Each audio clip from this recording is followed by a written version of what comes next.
भेजो दो भेजो ना अच्छी है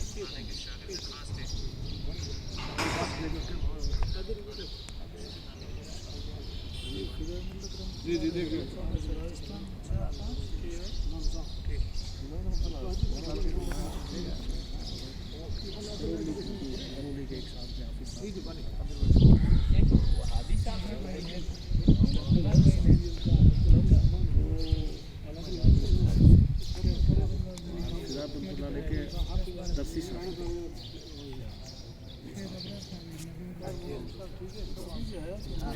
अभी हुआ दो चार को तकरार करवाता है क्या करवा